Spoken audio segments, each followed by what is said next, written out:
반드시 회복되리라. 그런 제목입니다. 반드시 회복되리라. 7번째, 옛날에 한 나라의 왕비가 큰 죄를 범해서 궁궐에서 쫓겨나게 되었답니다. 그러나 그 왕은 왕비를 너무너무 사랑하는 거예요. 그렇게 쫓겨나는 왕비가 너무너무 불쌍하고 마음이 너무너무 아픕니다. 왕이. 그래서 왕비가 궁궐 밖에서 살아갈 수 있도록 우리 한 가지 소원을 좀 왕비한테 있는 걸 좀 들어주자. 그렇게 이제 결정을 하고 대신들에게 명했습니다. 대신들은 왕비가 죄를 용서해 달라는 것 외에 왕비의 소원을 한 가지 들어주기로 그렇게 이제 다 결정을 했죠. 왕과 대신들은 왕비에게 마지막 한 가지 소원이 뭐냐 이렇게 무엇을 물었을 때 왕비는 그의 간절한 소원을 이렇게 아뢰었습니다. 나는 임금님을 사랑합니다. 왕비가 아니어도 좋고 궁궐에서 살지 않아도 좋으니 임금님과 함께 평생을 지내는 것이 저의 마지막 소원입니다. 이 말을 들은 왕과 대신들이 난감해진 거죠. 그 소원의 내용이 불허이기 때문이죠.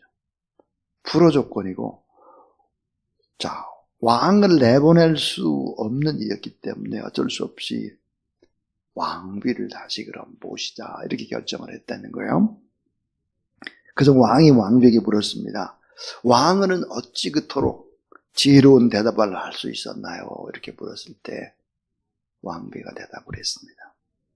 임금님을 차지하면 이 나라의 모든 것이 임금님 안에 다 들어있기 때문에 저는 임금님을 좋아하고 임금님을 따르고 임금님과 함께하는 것이 저의 소원입니다.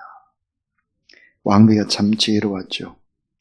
왕을 차지하면 그 왕 안에 이 나라의 모든 것들이 다 들어있다는 것을 그런 알고 있었던 것입니다. 제가 자주 얘기하는 게 있죠. 예수 그리스도 그 한 분을 잘 믿어보라. 그런 모든 것들은 다 그저 덤으로 따라온다. 너희는 먼저 그의 나라와 그의 의를 구하라. 그리하면 이 모든 것을 너에게 더하시리라. 너희는 먼저입니다. 너희는 먼저 그의 나라와 그의 의를 구하라. 예수 그리스도를 구하라. 예수 그리스도를 사랑하라. 예수 그리스도를 경배하라. 그럼 나머지 먹고 입고 자고 하는 의식주의 문제는 하나님이 다 책임지신다 하는 거예요. 하나님을 경외하고 하나님을 예배하고 하나님을 사랑하고 하나님을 위해서 우리가 살면 1+5이 되는 거예요, 사실. 모든 것이 그 안에 다 들어있다 하는 거예요. 성경은 이렇게 말씀하죠. 오늘 천지의 주제다. 모든 것의 주인이고 통치자가 하나님이시다. 그 하나님은 그런데 놀랍게도 뭐라고 말씀하느냐? 나의 남편이다. 에레미야 31장 32절이죠. 따라하세요. 내가 그들의 남편이 되었어도, 예, 내가 그들의 남편이라. 우리가 그 아내라, 하나님의 아내라. 그러니까 이 아내가 해야 될 일이 뭐겠나? 남편을 사랑하면 되는 거야. 하나님을 사랑하면 되는 거야. 하나님을 경외하면 되는 거죠. 그럼 나머지는 뭐예요? 전부 다 세상의 모든 것들이 다 우리 것이 된다 하는 말이죠. 에레미야 31장 4절에 보면 처녀 이스라엘아 내가 다시 너를 세우리니 그랬습니다. 하나님을 믿는 이스라엘인 우리가 전부 다 누굴까? 신부라는 거예요. 신부. 자, 우리가 하나님을 사랑하는 세 가지의 길이 있습니다. 하나님을 사랑하는 세 가지의 길이 뭘까? 잘 한번 생각해 보죠. 그 하나가 뭐냐면 나를 위해서 하나님을 사랑하는 거예요. 나를 위해서. 내가 중심이에요, 이게. 목적을 내 자신에게 두고 있는 거예요. 나를 위해서 하나님을 사랑하는 것입니다. 많은 사람이 나를 위해서 하나님을 사랑하죠. 또 하나는 이거예요. 하나님을 위해서 하나님을 사랑하는 거예요. 하나님을 위해서 하나님을 사랑해요. 나는 종이고 나는 노예고 난 아무것도 아니고 그래서 하나님의 영광을 위해서 하나님을 위해서 하나님을 사랑하는 거예요. 또 하나는 하나님을 위해서 나를 사랑하는 것입니다. 하나님을 위해서 나를 사랑하는 거다. 자, 여러분 우리가 사랑을 한다고 하는 것은 사랑을 하기 위해서는 몇 가지의 전제 조건이 있어야 합니다. 사랑을 하기 위한 전제 조건이 뭘까요? 그것은 사랑하는 대상에 대한 신뢰입니다. 믿음이에요, 믿음. 내가 사랑하는 대상을 믿어야죠. 신뢰해야 돼요. 상대방에 대한 이 믿음과 신뢰가 사랑의 첫 번째 조건이 될 것입니다. 또 하나의 조건은 뭘까? 그 상대방의 마음과 뜻을 아는 거예요. 그 상대방은 지금 어떤 마음을 가지고 있고 어떤 뜻을 가지고 있고 이런 것을 아는 것입니다. 이해하는 거예요. 그래서 아는 것만큼 사랑할 수 있는 거예요. 아는 것만큼. 여러분 나를 가장 잘 아는 분이 누구이겠습니까? 육체적으로 보면 나를 가장 많이 아는 분은 어머니일 것입니다. 나의 어머니. 그러니까 나의 어머니는 뭐야? 자식을 위하여 모든 것을 바치는 거죠. 나를 다 아니까. 나를 믿으니까. 우리 집 아이는 절대 그럴 아이가 아니에요. 나쁜 짓을 했는데도 불구하고. 어머니는 믿는 거예요. 자, 상대방의 마음과 뜻을 아는 거, 이해하는 것입니다. 그의 과거를 알고, 그의 세계를 알고, 그가 어떤 말을 할 것을 알고, 그의 성격을 알고, 그의 마음의 깊은 곳에 있는 것을 알고. 이게 사랑의 조건이에요. 또 하나 여러분 사랑이라는 조건은 또 하나의 조건이 있죠. 그것은 상대방을 존중하는 것입니다. 존중. 상대의 의견을 존중하기 위해서 필요한 것이 뭘까요? 나를 한없이 낮추는 것입니다. 나를 낮춰야 상대를 존중하고 존경할 수 있는 것이지요. 그 다음에 사랑을 위한 전제 조건이 또 하나 있죠. 그게 뭘까요? 앞으로 잘 될 것을 바라보는 거예요. 소망입니다. 앞으로 잘 될 것을 바라보고 그것을 소망하는 거죠. 자, 잘 따르고 싶은 소망이 있어야 된다. 이것이 뭐예요? 사랑입니다. 사랑. 자, 상대방에 대한 어떤 믿음과 신뢰가 있어야 합니다. 그 상대방의 마음과 뜻을 잘 알고 이해해야 합니다. 그 상대방을 존중해야 합니다. 앞으로 잘 될 것이라고 하는 소망을 가지고 늘 이렇게 해야 어려움도 이겨나가는 것이죠. 이것이 사랑이다. 그럼 여러분 우상숭배가 뭘까요? 우상숭배라고 하는 것은 자기중심적인 사랑입니다. 우상이 너무 막 멀리 있고 막 귀신을 섬기고 이런 게 아니에요. 우상이라고 하는 것은 자기중심적인 사랑이죠. 우상숭배는 뭘까요? 자기 소원을 성취하는 범죄입니다. 상대방이 잘 돼야 되는데 나만 잘 되는 거예요. 먼저 하나님이 잘 돼야 되는데 영혼이 잘 돼야 되는데 이 세상 잡다한 것에 먼저 관심을 갖는 거. 이게 바로 우상숭배인 것입니다. 자, 이스라엘은 왜 망했나? 유다는 왜 망했나? 뭐 당연히 우상숭배 때문이죠. 우상숭배가 뭘까요? 간음입니다. 영적인 간음이에요. 이게 아까 그러세요. 남편이고 하나님이 남편이고 우리가 아내고 신부인데 우리가 하나님을 섬기는 것이 아니라 나를 섬기고 세상 것을 섬겨서 우상숭배하고 영적 간음을 했기 때문에 망했다 그거예요. 근데 그 조금 더 그 이유를 알기 위해서 우리는 그 역사를 좀 돌아볼 필요가 있죠. 열왕기서는 솔로몬 왕 때부터 유다의 마지막 시드기야 왕의 최후까지 그러니까 주전 586년까지 400년 동안에 이스라엘과 남유다를 통치했던 42명의 왕들의 이야기를 하고 있습니다. 그리고 12명의 선지자들이 등장을 하는데, 그러니까 파란만장한 역사를 다루고 있죠. 자, 42명의 왕들의 이야기, 그 사이사이에 12명의 선지자들의 이야기가 섞여 있습니다. 근데 북이스라엘의 19명과 남유다의 23명을 총망라해서, 자, 나라와 민족의 흥망성쇠는 어떤 때 흥하고 어떤 때 망했나 하는 것을 파노라마식으로 보여주죠. 또 지그재그로 이렇게 나왔다 저렇게 나왔다 막 섞여 있어요. 그러니까 성경을 쭉 읽어도 잘 모르는 거죠. 잘 알기가 점처럼 힘들어요. 자, 그래서 이 불완전한 인간이 또 불완전한 정치의 통치 속에서 어떤 때 흥하고 어떤 때 망했나 하는 거예요. 이런 때 흥하고 이런 때 망했다는 거죠.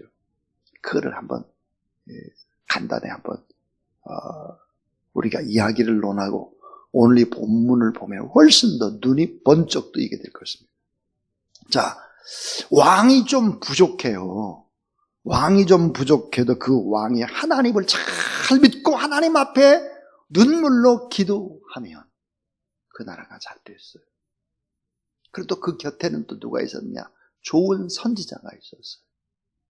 왕이 좀 똑똑하지 못해도 순전하고 하나님을 사랑하고 하나님 앞에 기도하고 하나님 앞에 눈물 흘리고 중보 기도하는 사람과 선지자가 있었으면 그 나라는 잘 됐다 이 말이에요. 근데 왕이 똑똑해도 하나님을 믿지 않고 우상 숭배해요? 망하는 거죠. 좋은 선지자가 아무리 얘기해도 말을 안 들어요? 망하는 거예요. 그래서 성경에 보면 왕된 자에게 하나님이 부탁하는 것이 몇 가지가 있습니다. 오늘 우리가 누구죠? 오늘 우리가 왕이에요. 왕 같은 제사장이고 또 우리가 정말로 하나님을 믿는 사람들의 대표격인 사람들인데 이렇게 얘기를 했어요. 자, 왕된 자는 5가지를 꼭 지켜라. 그래서 그 하나가 뭐냐? 말을 많이 둬서는 안 된다. 군마. 그러니까 이 군사적인 힘을 의지하지 말라. 하나님을 의지하지. 왜 말을 그렇게 만들려고 하냐 이거예요. 미사일 만들어 놓고 핵을 만들어 놓고 아무 소용이 없다 하는 거예요. 또 하나는 아내를 많이 두지 말아라. 이게 무서운 독이 될 것이다. 무서운 독. 그 다음에 참 이것도 정말 경고 중에 경고입니다. 그거 뭐냐면 나 자신을 위해서 물질을 너무 쌓아놓지 말라는 거예요. 돈이에요. 돈 하지 말라 이거예요. 돈. 왜 돈이냐 이거예요. 그렇게 돈이 중요해서는 안 된다 한 얘기. 그 다음 또 하나가 하나님의 말씀을 묵상하라. 그 말씀을 지켜야 된다. 그러니까요. 자기 필사본에 성경이 있어야 된다. 그렇게 이제 얘기를 하죠. 그리고는 또 하나가 뭐냐면 겸손히 하나님을 가까이 할 뿐만 아니라 선지자를 가까이 하라는 거예요. 하나님을 가까이 하고 선지자를 가까이 하라 그랬습니다. 그럼 이 5가지 핵심이 뭐냐 그러면요, 이것은 바로 사랑입니다. 사랑. 이게 뭘까? 하나님을 사랑하는 것을 우선순위로 두고 말씀을 사랑하는 것을 우선순위로 두라 이거예요. 사랑의 우선순위. 진정한 사랑의 1순위가 뭐냐 하는 거예요. 사랑의 그 1순위가 뭐냐 하는 얘기예요, 이게. 그래서 왜 북이스라엘과 남유다는 망했을까? 왜 우리는 망할까? 왜 어떤 나라는 잘 되는데 어떤 나라는 점점 좀 못 될까 하는 거예요. 그건 뭘까 하는 거예요. 저는 독일이라는 나라를 늘 주목합니다. 독일이라는 나라는 이런 어려움이 와도 독일은 늘 언제나 유럽의 중심으로 가고 있는 것 같습니다. 독일이. 하나님을 잘 섬기는 나라이기 때문이죠. 자, 왜 망할까? 다음과 같은 이유 때문입니다. 그 첫 번째입니다. 사랑의 변질 때문입니다. 사랑의 변질. 자, 내가 그들의 남편이 되었어도 그들이 내 언약을 깨뜨렸다 그랬습니다. 하나님이 남편인데 남편과 맺은 언약을 깨뜨렸어요. 영적인 간음을 했어요. 우상숭배를 했어요. 이사야 43장 1절에 야곱아 너를 창조하신 여호와께서 이제 말씀하시니라. 이스라엘아 너를 조성하신 자가 이제 말씀하시니라. 너는 두려워 말라. 내가 너를 구속하였고 내가 너를 지명하여 불렀나니 너는 내 것이라. 하나님의 사랑이 어떤 사랑이에요? 창조의 사랑이에요. 우리를 창조했어요. 그 다음에 구속의 사랑이에요. 이 창조의 사랑.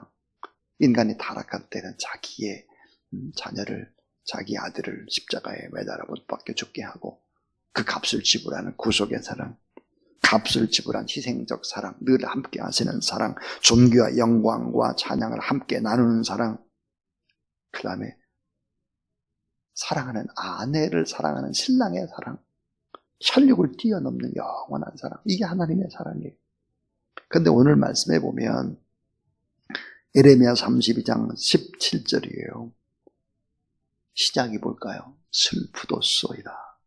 기도의 시작이 하나님 너무 슬픕니다. 이 말이.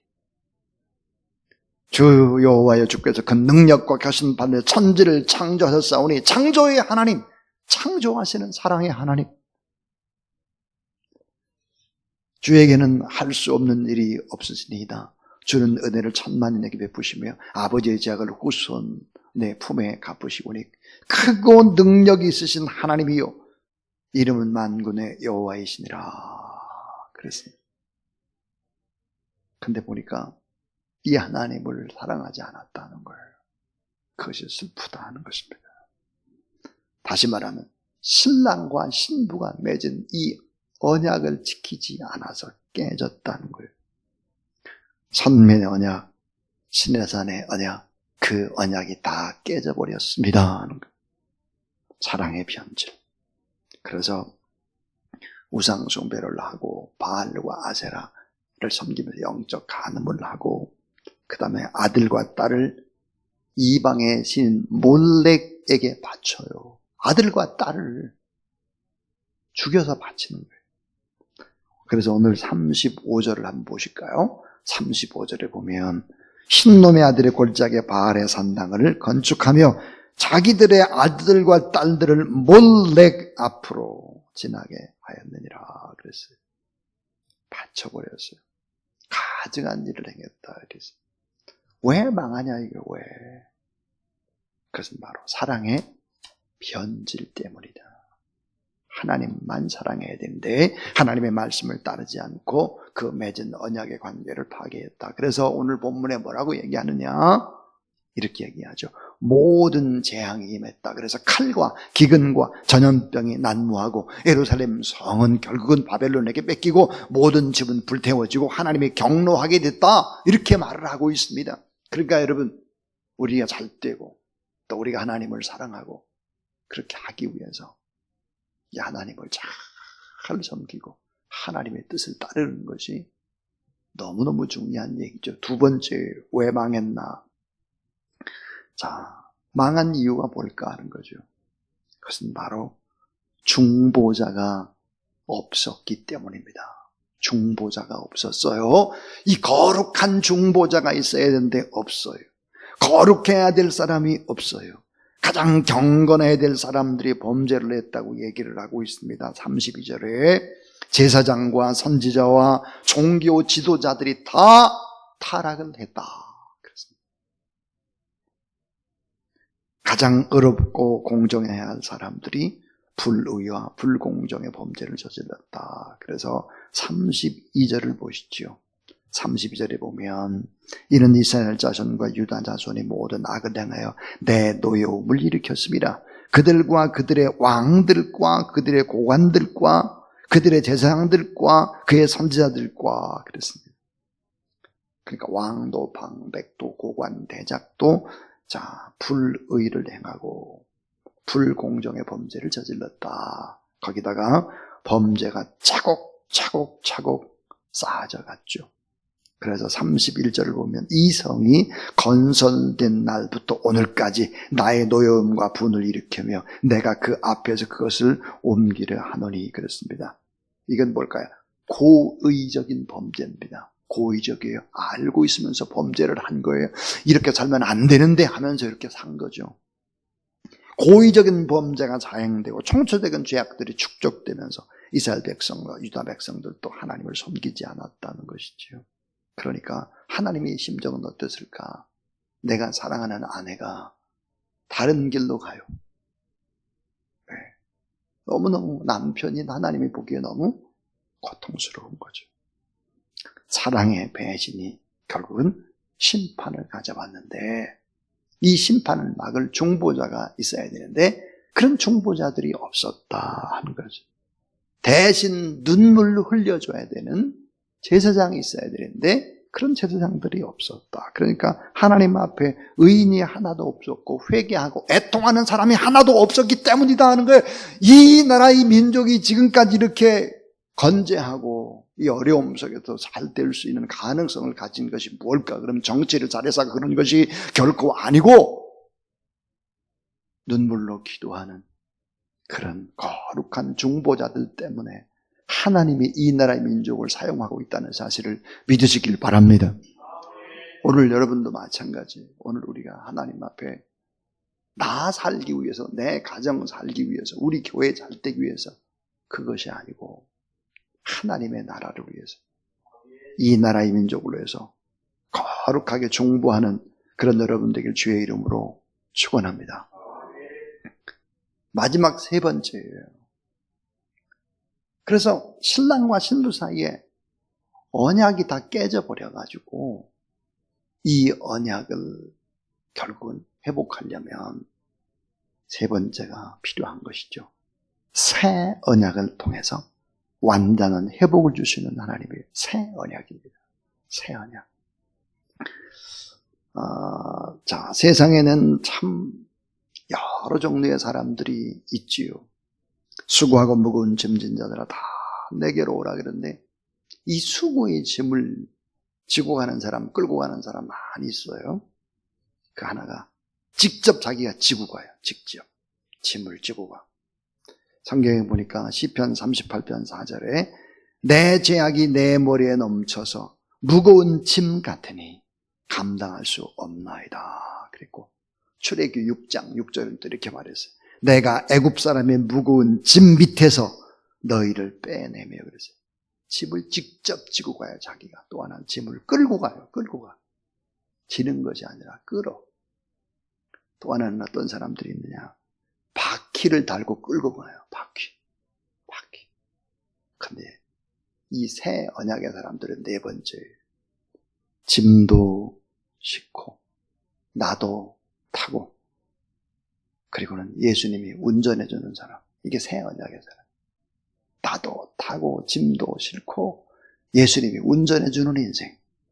새 언약을 누리는 행복한 사람이다. 그래서 시편 103편 3절부터 5절에 보면 저희가 내 모든 죄악을 사하며 내 모든 병을 고치시며 내 생명을 파멸해서 구속하시고 인자와 긍휼과 관을 씌우시며 좋은 것으로 내 소원을 만족해 하사 내 청춘으로 독수리같이 새롭게 하시는도다. 그때 성경에 보면 시편 68편에 이렇게 말씀을 합니다. 여러분 따라해 주세요. 날마다 우리의 짐을 지시는,